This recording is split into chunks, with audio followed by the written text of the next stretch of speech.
There's kind of I guess, religious joke where these scientists take all their knowledge and all their wisdom and go out and grab the the stuff that makes up the universe.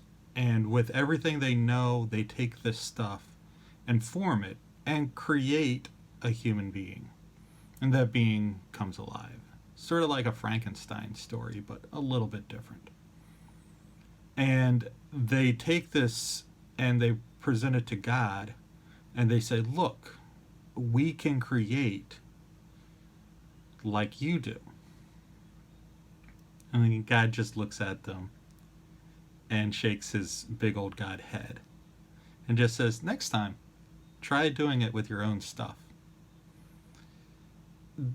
The story goes to show that everything we do, everything we work with, everything we do in this universe is dependent upon the context that God put us in. Everything we do is some way just moving things to and fro in God's already existing universe. We work in the context that God has given us. Genesis 2, verses 5 and 15, with some verses in between. I'm just going to read some parts of this. No shrub of the field had yet grown on the land, and no plant of the field had yet sprouted. For the Lord God had not made it rain on the land, and there was no man to work the ground. The Lord God planted a garden in Eden in the east, and there he placed the man he had formed.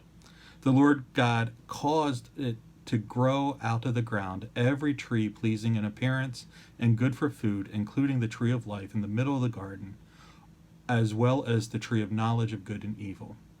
The Lord God took the man and placed him in the Garden of Eden to work it and watch over it. We are formed by God and placed in a garden that God has made. Our work is completely dependent upon God's previous action.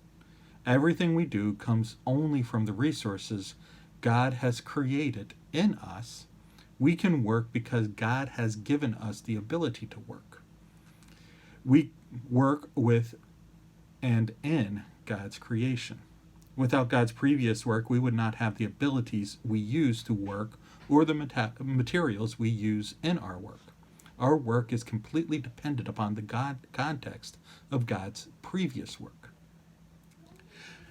Interestingly enough, God chose to make his context dependent upon our work. He delays the sprouting of plants until a human being is present to care for them.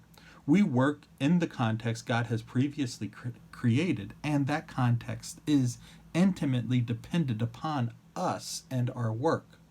God was not required to create an earth that was dependent upon the work of humanity.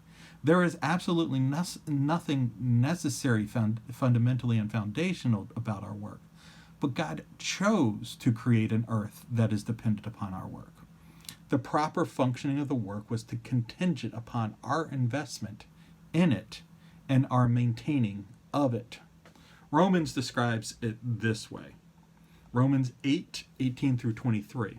For I consider that sufferings of this present time are not worth comparing to the glory that is going to be revealed in us. For the creation eagerly waits with anticipation for God's sons to be revealed. For the creation was subjected to futility, not willingly, but because of him who subjected it, in hope that the creation itself will also be set free from the bondage of corruption into the glorious freedom of God's children. For we know that the whole creation has been groaning together with labor pains until now. And not only that, but we ourselves who have the Spirit as the first fruits, we also groan within ourselves, eagerly waiting for adoption, the redemption of our bodies. Now, there's a lot in that passage that is probably beyond the scope of this idea, but it shows the intimate link between humanity and the context we were put to work it. For some reason, God chose to make his creation dependent upon this work and has placed us in this context to work.